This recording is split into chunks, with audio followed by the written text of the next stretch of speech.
Iya. Ya. Iya, gimana tadi? Manusia itu apa? Menjadi manusia. Manusia itu apa? Udah ngerti manusia? Udah ngerti? Orang yang apa? Manusia itu apa? Ada definisi budaya, ada definisi kosmologi, ada definisi ginekologi, ada definisi sosial, ada definisi politik, ada definisi hukum, macam-macam lagi. Manusia yang mana yang kamu maksudkan? Nggak ketemu kan? Karena problem bangsa Indonesia nomor satu adalah sama sekali semakin tidak mengerti siapa dirinya. Jelas ya? Jadi cita-citanya orang Indonesia cuma satu, punya duit banyak. Betul enggak? Nah kan? Cuman itu. Jadi saya ingin bilang sama Anda, ini pertanyaan sebelum saya menjelaskan sesuatu, saya tanya dulu supaya dasar berpikirnya jelas. Ingat ya, ketika saya bilang seluruh Indonesia cita-citanya cuma satu, duit lebih banyak. Apa itu pengasuh anak yatim, apa itu jaksa, apa itu pengacara, kiai, tukang ojek payung, Pak. Tukang ojek payung, sama cita-citanya. Tidak ada bedanya satu sama lain, apa dia politisi, apa dia ulama, apa dia intelektual, sama cita-citanya, duit lebih banyak. Jadi pemberitahuan saya pertama adalah umat manusia, makhluk manusia ini sedang menjadi bahan tertawaan habis-habisan di antara konstelasi semua makhluk-makhluk Tuhan yang ada di alam semesta sekarang ini. Anda ini sedang menjadi tertawaan habis-habisan. Siapakah yang mentertawakan Anda? Nanti saya akan ceritakan. Tapi di antara seluruh dunia ini yang paling menjadi bahan tertawaan dari manusia di dunia adalah bangsa Indonesia. Dan di antara bangsa Indonesia ini siapakah kelompok yang paling menjadi bahan tertawaan? Siapa yang mentertawakan elit? Semua orang ikut mereka. Orang miskin mentertawakan siapa? Mereka mayoritas kok. Itu pertanyaan kedua. Jangan-jangan kita yang jadi bahan tertawaan seluruh Indonesia. Ngapain malam-malam di sini? Ndak laku di televisi, ndak laku di koran, betul ndak? Ya toh? Anda menjadi bahan tertawaan utama. Percayalah kepada demokrasi, tetapi waspadalah kepada orang yang bilang demokrasi kepada Anda. Oke? Dicatat baik-baik. Percayalah kepada pluralisme dan toleransi antar perbedaan-perbedaan, tapi hati-hati kalau ada orang ngomong perbedaan dan toleransi kepada Anda. Percayalah Declaration of Independence dari Amerika Serikat, tapi jangan percaya kalau Amerika Serikat ngomong itu kepada Anda. Oke? Percayalah kepada media massa, kepada kelompok-kelompok politik kalau ngomong demokrasi kerakyatan, tapi ketika mereka ngomong sama Anda, hati-hati. Sebab buktinya Anda tidak diterima. Anda ini menerima siapa saja dan Anda tidak diterima oleh siapa saja. Jadi Anda ini bahkan ditertawakan oleh siapa saja. Nek gak wong gendeng gak duwe penggawean, sopo gelem lungguh bengi-bengi udan-udan. Ya. Ini kita sedang menertawakan diri sendiri. Oke, saya akan percepat karena waktunya sudah larut. Apakah menurut Anda, tolong setiap poin tadi nanti diperpanjang sendiri di rumah ya, untuk ijtihad pribadi Anda. Apakah menurut Anda yang ada dalam hidup ini hanyalah yang tampak oleh mata Anda? Ataukah yang tidak tampak oleh mata Anda itu juga mungkin ada? Yang mana ini? Apakah yang tidak tampak itu mungkin ada? Anda percaya Anda punya nyawa? Percaya. Lebih penting mana nyawa Anda dengan sebelah tangan Anda? Nyawa. Apakah Anda bisa melihat nyawa Anda? Tidak. Oke. Kalau di deret ada nyawa, sukma, jiwa, hati, nurani, kalbu, semua tidak tampak. Oke? Dan itu semua lebih penting daripada kaki Anda, daripada mata Anda, daripada telinga Anda. Betul tidak? Oke. Apakah makhluk itu selalu yang bisa Anda dengar melalui telinga Anda? Yang selalu bisa Anda raba dengan telapak tangan Anda? Enggak kan? Oke. Ini pertanyaan untuk supaya saya berceritanya nanti jangan disangka saya bermistik-mistik gara-gara udah nggak bisa rasional lagi terus mistik-mistik. Enggak, saya cuma ingin Anda percaya sama SMS. Apakah huruf-huruf itu melayang-layang terus jatuh ke handphone Anda? Enggak kan? Apakah telegraf itu hurufnya nyantol-nyantol di kawat-kawat seluruh dunia? Enggak kan? Apakah telegraf itu hurufnya nyantol-nyantol di kawat-kawat seluruh dunia terus jatuh ke kertas printer? Dia kan transformasi, detransformasi, retransformasi, kan begitu? Betul enggak? Jadi rumus-rumus 0101 Anda tulis A itu nanti diterjemahkan rumus ini dia dibawa oleh suatu frekuensi, ditangkap oleh receiver handphone Anda, dia diterjemahkan kembali menjadi huruf-huruf sesuai dengan pengirimnya. Anda percaya ada makhluk seperti itu? Percaya? Percaya ya? Jadi bukan hanya Anda loh makhluk itu. Percaya ya? Oke, jadi sekarang saya ingin mengajak Anda dikit-dikit. Jadi di bumi ini ada 3 makhluk di luar setan, jin, malaikat. Ya. Jadi percaya nggak bahwa ada makhluk yang hidupnya dalam frekuensi? Percaya? Jadi dia tidak berupa materi. Kan dalam fisika ada materi, energi, cahaya. Lalu lintasnya adalah frekuensi. Anda percaya ada makhluk yang hidup dalam frekuensi? Anda percaya ada, yang paling gampang, Anda percaya ada makhluk yang tidak perlu bernafas karena dia pakai insang, maka dia bisa hidup dalam air. Percaya ya?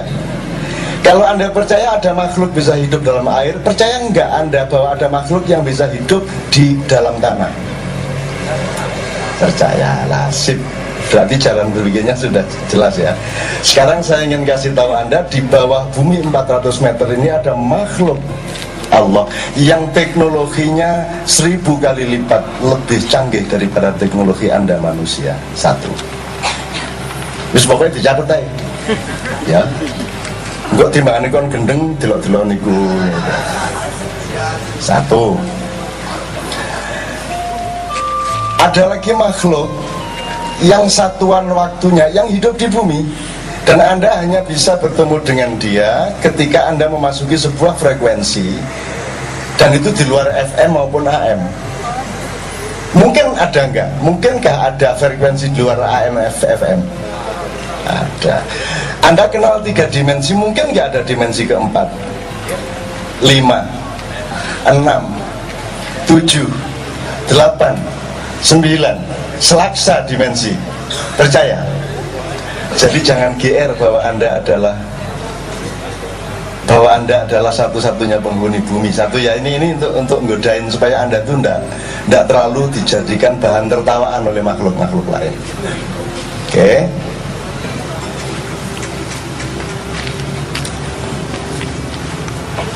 Dari mana saya cerita? Ini kan awalnya kan saya tadi ngomong, Anda ini siapa? Kalau orang tidak mengerti dirinya, maka dia tidak punya bentuk cita-citanya. Ya, bangsa Indonesia ini cita-citanya apa? Menang pemilu 2009, gitu kan? Itu kan? Jadi ini tahun-tahun ampas tahu. Tahunya sudah nggak ada, tinggal ampasnya. Dan 2009 adalah ngabisin ampas-ampas itu. Jadi siapapun calon presiden yang muncul secara formal itu ampas tahu. Oke? Itu sisa-sisa dari makanan di warung yang sudah bangkrut ini. Oke? Ya, ini kunci-kunci semua ya. Nanti diuraikan sendiri di rumah ya. Oke, saya ceritain sekarang dari awal sampai nanti mudah-mudahan Anda mulai curiga kepada dirimu. Aku iki sapa jane? Paling pol saiki sing dibanggakno aku iki turunan Brawijaya. Pol iku wisan. Utawa yang lebih hebat lagi, saya ini Ahlul Bait, Rek. Turunan Rasulullah aku iki. Mulanya aku duwe hak untuk dikasih makan dan minum. Paling pol di situ. Tak tunjuk satu orang, Mas yang di depan yang tadi. Nama bapak Anda siapa? Bapaknya bapak?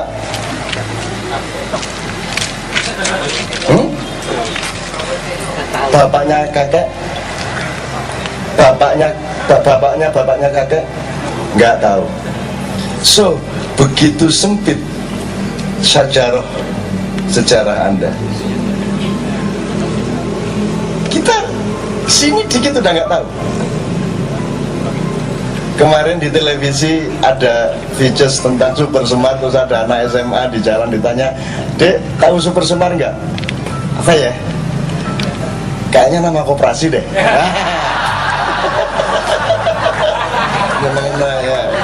Nyeneng, coba. Saya dulu pernah kasih rumus agak spekulatif ya. Tahun 70-an orang masih punya ruang berpikir untuk ingat 5 abad yang lalu. Orang masih berpikir Brawijaya, Raden Patah Demak, ya, Sultan Hadiwijaya, Kerajaan Sriwijaya. Orang masih punya ruang. Tahun 70-an, 80-an, aduh kejauhan deh. Kita 50 tahun aja. Ya, jadi mereka masih ingat angkatan 28. Angkatan 45 masih bisa. Tahun 90-an alah kejauhan lah. 5 tahun aja deh. Jadi orang tahun 90-an ingetnya itu 5 tahun yang lalu, Pol. Nah, orang tahun 2000-an 5 hari yang lalu udah lupa. Udah lupa. Sudah lupa ini. Berita 3 hari yang lalu Anda sudah lupa. Karena apa? Karena dirimu dipenuhi oleh ketidakikhlasan, tidak terpenuhinya hak-hak hidupmu yang mendasar, betul enggak? Dendam di bawah sadar yang terus-menerus. Mending Cina ngerampok bareng sak negara. Kalau di sana ada ribuan produk dari seluruh dunia dibikin di Cina.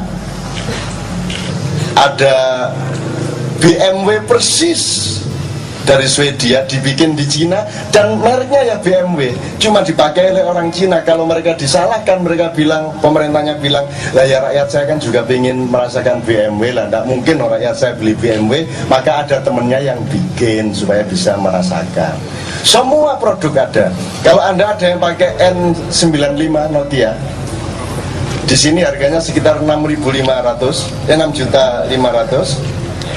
Itu Anda bisa beli di Guangzhou, Anda bisa beli di Shenzhen, itu harganya sekitar 1.300.000. Anda tahu handphone Virtu? Itu kalau di sini harganya 105 juta, itu Anda bisa beli di situ 1.300.000. Dan persis bahannya sama, bobotnya, beratnya, onnya sama, fungsinya sama. Dan itu ada ribuan produk lagi. Jadi negaranya melindungi satu, teman-temannya saling mendukung, itu satu, tetangganya juga saling mendukung dan tidak saling mencuri. Itu bedanya di Indonesia. Di Indonesia kalau bikin apa-apa dicuri sama temennya, disalahin temannya, dirampok polisi, dijahatin negara. Jadi orang Indonesia tidak bisa bikin apa-apa. Jadi kita ini untuk menjadi seperti Cina saja, jauhnya bukan main. Padahal konsumen utama handphone di Indonesia, di dunia adalah Indonesia, nomor 2 India. Jadi kita ini bagian beli aja gitu. Karena kita orang kaya kan gitu kan. Mesti kaya nomboyo apa caranya lah. Gitu. Oke ya, oke. Saya kembalikan ke makhluk-makhluk tadi.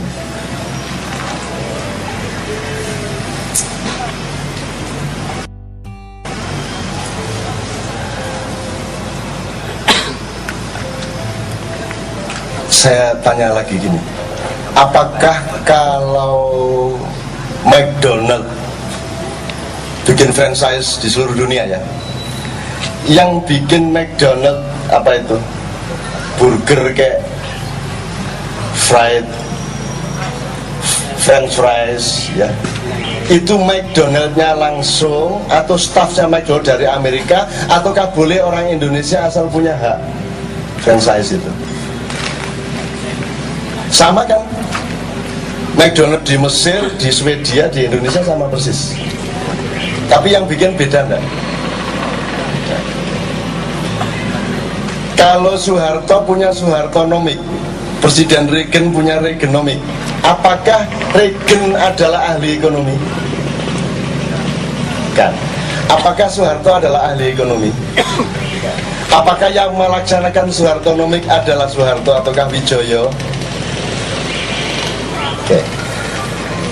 Jadi percaya ya bahwa kalau ada sebuah brand tentang seorang pemegang copyright, itu kalau memproduksi sesuatu kan dia tidak harus dia langsung, betul? Oke. Sekarang kalau saya tanya gini, Tuhan itu bikin langsung nggak manusia?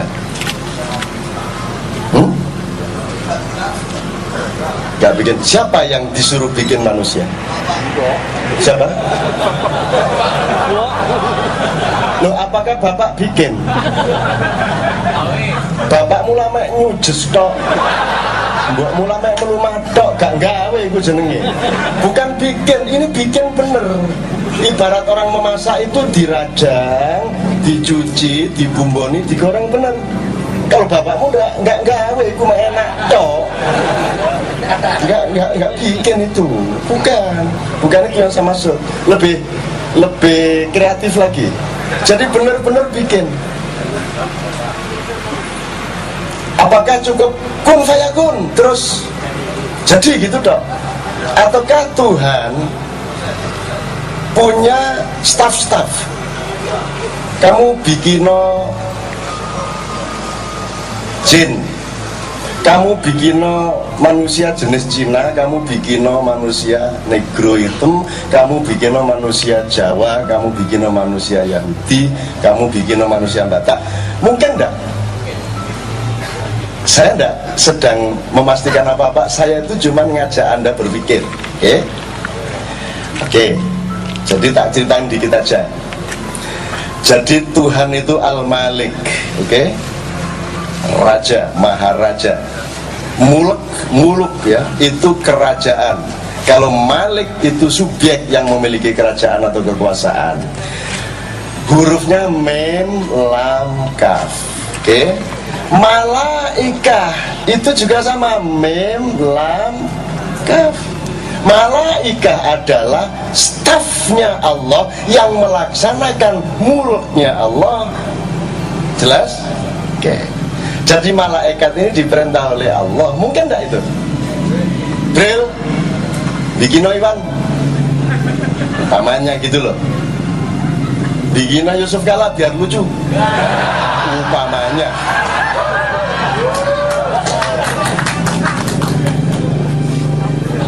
Bikin SBY tapi jangan dikasih saraf keyakinan ya. Bikin dia saraf keyakinannya agak renggang sehingga dia lagu terus gitu ya. Misalnya, mungkin enggak? Oke, cara berpikirnya sudah nyambung ya. Oke, sekarang pertanyaan saya yang agak historis, agak aplikatif. Siapakah malaikat pertama yang diciptakan Tuhan? Jibril. Benar. Nomor 2 Mikael. Pokoknya saya ketemu nih cangkem deh. 3 Israfil.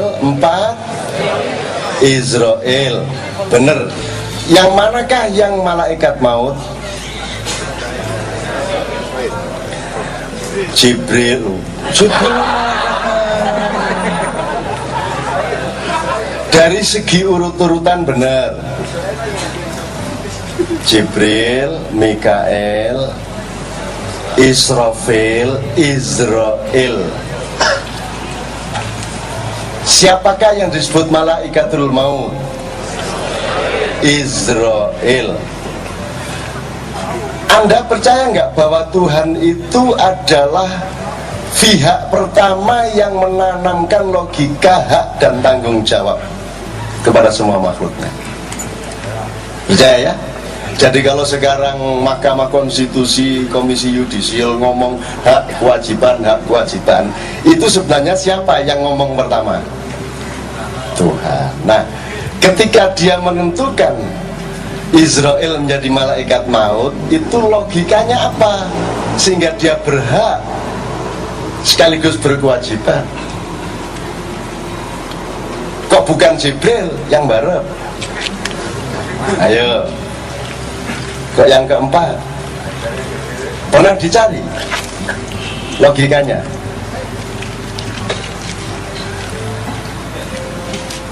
Bagi tugas. Apa? Bagi tugas kan ada fit and proper testnya. Betul enggak? Lu gak bagi-bagi gitu dok. SBY suruh kiroah gitu dibagi, Yusuf Kala suruh nembang, ayo mocar ngapain? Ada logikanya dong. Nah, ini yang saya mau urut sampai ke bangsa Indonesia nanti. Tapi seingat saya aja ya, supaya Anda tidak terlalu bingung juga.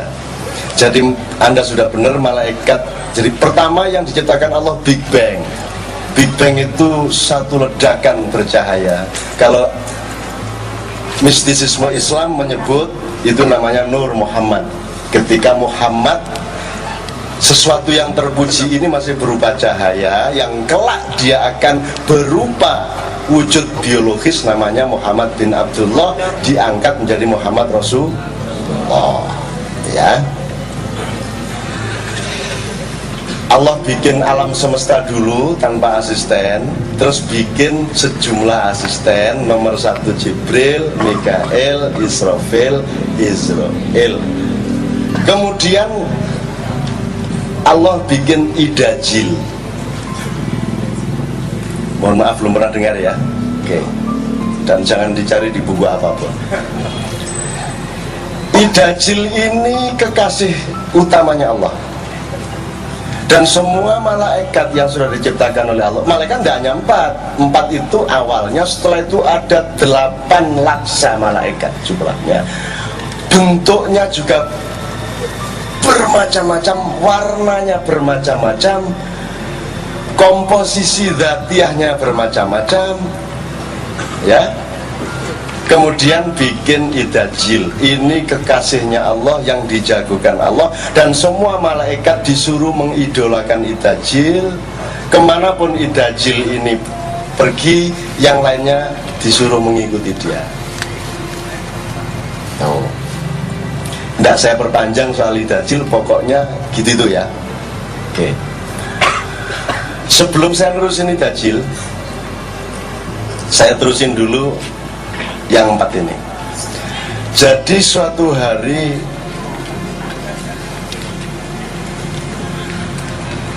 tapi sih sebentar, saya urut dulu. Idajil ini diikutin oleh para malaikat, mengembara selama 8.000 tahun, ya. Tapi Idajil ini punya keanehan. Dari petala langit yang berjumlah 7, dia punya kecenderungan untuk datang ke bumi yang juga punya 7 lapis. Dan ketika dia sampai di bumi, dia tidak mau kembali. Dan malaikat bingung, loh kok tidak balik ke sana. Karena kata si Idajil, bumi ini yang paling indah dari seluruh ciptaan Allah. Karena hanya di bumi ada panas, ada dingin, ada warna-warni, ada malam, ada siang, ada cahaya, ada kegelapan, ada lembut, ada keras, ada asin, pedas, manis, whatsoever. Begitu indahnya, sehingga Idajil jatuh cinta kepada bumi, sehingga dia tidak mau kembali. Ini sudah merupakan gejala yang dalam cara berpikir linier ini kita anggap saja mengecewakan Tuhan. Tapi jangan-jangan memang itu perintah Tuhan. Jadi Tuhan itu maha strateg, maha ahli strategi, memasang aktor-aktor yang kita dibikin salah sangka sampai sekarang. Misalnya kita benci setan, terus kita bayangkan orang yang paling jahat kepada Allah itu kan selalu dimasukkan neraka. Terus kita menyangka kita akan bareng-bareng setan ke neraka, misalnya gitu ya. Nah itu kan kebodohan kita. Lah setan tidak ada masalah masuk neraka, wong dia api. Tapi kita terjebak oleh ketidakrajinan kita untuk mengenali ilmu fisika dan biologi sebagai dasar-dasar ilmu agama. Makanya seharusnya ada ulama biologi, ulama fisika. Kan begitu? Lah ya kalau enggak terus VK dok. Buktinya ada penggusuran enggak ada fikihnya. Ya toh? Ada penggusuran enggak pernah ada fatwa. Enggak pernah ada fatwa sosial, enggak pernah ada fatwa hukum, enggak pernah ada fatwa ekonomi, yang ada cuma fatwa akidah. Itu pun pokoknya yang sesat itu yang enggak bareng dia gitu dok. Kita ini sebenarnya sesat. Cuman tidak ada keberanian untuk bilang kita sesat, itu aja. Kalau saya dia bilang sesat, seneng banget saya. Lu baru tahu ente ketika gitu kan. Aneh temennya setan. Soalnya kalau aneh masuk neraka bareng setan masuk neraka. Anak susah masuk agak nggak mau masuk surga. Sebab ketemu ente nanti. Mending di neraka aja sama setan. Kan gitu kan. Tinggal dibolak-balik gitu wong. Oke. Idajil seolah-olah menentang Tuhan atau menentang Tuhan dalam prakteknya karena dia tidak mau kembali ke langit. Maka Tuhan bikin manusia untuk menciptakan kekasih yang baru. Dan Tuhan ingin bikin makhluk baru yang masterpiece, yang paling hebat di antara makhluk-makhluk yang pernah dia bikin. Maka dia perintah Jibril, ambil tanah di bumi, bawa ke sini dan nanti jadikan dia Adam. Jibril pun datang, tapi bumi marah. Singkat kata disepatani kalau bahasa Jawanya, dikutuk karena bumi sama Idajil dan ada beberapa makhluk lain yang sudah hidup di bawah permukaan bumi sekian ratus meter, itu sudah terjadi silaturahmi yang luar biasa nikmatnya, sehingga tanah ini tidak mau diambil, direkrut dikit pun untuk dijadikan makhluk yang baru. Jadi Jibril balik ke langit dengan kecewa. Terus Tuhan nyuruh Mikael dikutuk, ketakutan balik lagi. Jadi kalah berdebat, kalah argumentasi sama bumi. Kemudian yang ketiga Israfil juga disuruh balik lagi karena dia juga kalah argumentasi sama bumi. Si Israel ini baru si aliran radikal ini. Datang Israel ke bumi dan bumi langsung ngapa kowe lelen rene. Anu suwa sak karepmu kowe, aku sing ngongkon Gusti Allah. Sepatanono sak karepmu. Lu kutuk sampai apa aja, terserah kamu. Saya mau ambil kamu dikit untuk bikin makhluk baru namanya Adam, Khalifatullah fil ard. Waktu itu belum sebutannya, belum Khalifatullah fil ard, Khalifah titik, ya, Khalifah gitu dong. Terus bumi, ketika si Israel bilang ini saya diperintah Tuhan kok, kamu mau ngutuk ya kamu urusannya sama yang nyuruh saya, kan gitu kan.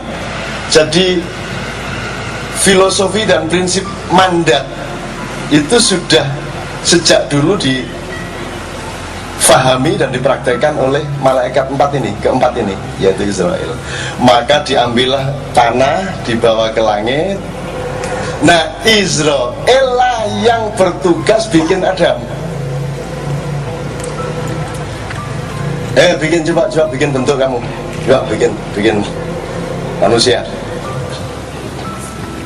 Cuman tolong tambahin syahwat kata Tuhan gitu. Tambah satu lagi nafsu. Syahwat ini bukan syahwat bahasa Indonesia deh. Syahwat itu adalah segala sesuatu yang merebut hak Allah yang diwujudkan jadi keinginan makhluk, itu syahwat. Jadi kalau yang enak kayak malaikat itu kan ya malu mayuk marun. Jadi malaikat itu tidak punya syahwat, dia tidak punya keinginan apa-apa, dia hanya menjalankan yang Allah perintahkan. Manusia, jadi tanah tadi itu sebutannya tapel kalau bahasa Jawa, tapel. Jadi dia ambil tanah untuk jadi tapelnya Adam, untuk bentuknya badannya Adam itu. Nah terus ditambahi, ditiup roh oleh Allah, ditambah yang niup rohnya Allah sendiri, ya. Tapi yang menciptakan estetikanya Israel. Maka Israel yang kelak berhak mengambil nyawanya manusia. Itu lalu bagi hak dan tanggung jawab tadi, gitu loh. Tapi ini jangan bilang siapa-siapa ya. Mendengar saya ya. Ini belum pernah dengar ini jilbab-jilbab ini. Dia dengarnya idola cilik melulu kan gitu ya. Oke ya, oke. Ditambah, jadi syahwat itu apa? Orang ingin menyuap, orang mau disuap, itu syahwat. Orang mencalonkan diri, saya ini cocok loh jadi presiden loh, itu syahwat. Demi Allah tidak boleh di dalam lingkungan saya pribadi, keluarga dan komunitas, tidak pernah boleh ada tradisi menawarkan diri di bidang apapun saja. Tidak ada proposal, tidak ada menawarkan diri, tidak ada. Karena itu syahwat. Lalu aja nih gelem ayo, tapi dia gak nawani lagi. Oh enggak loh, saya karep-karep mulu ya. Kan gitu lah. Karena itu syahwat. Jadi syahwat itu segala sesuatu yang sebenarnya merupakan milik Allah tapi ditumbuhkan oleh diri makhluk. Oke, tapi tidak saya perpanjang. Terus disuruh nambahin lagi nafsu lah. Nafsu ini baru mas. Nafsu ini yang disebut syahwat dalam bahasa Indonesia. Itu yang gentalu karo sing bagian ngono-ngono iku lah. Sing bagian harus iwan-iwan iki lah. Kita sekalian. Akhirnya Adam tercipta, bentuknya paling indah, terus dikasih pakaian yang penuh pernik-pernik intan, berlian dan mutiara, dan bajunya apa namanya belakang ini, jubahnya itu 400 meter ke belakang. Terus dijumenengke sama Allah di surga. Dijumenengke itu disinggasanakan oleh di surga. Baru Allah bersabda,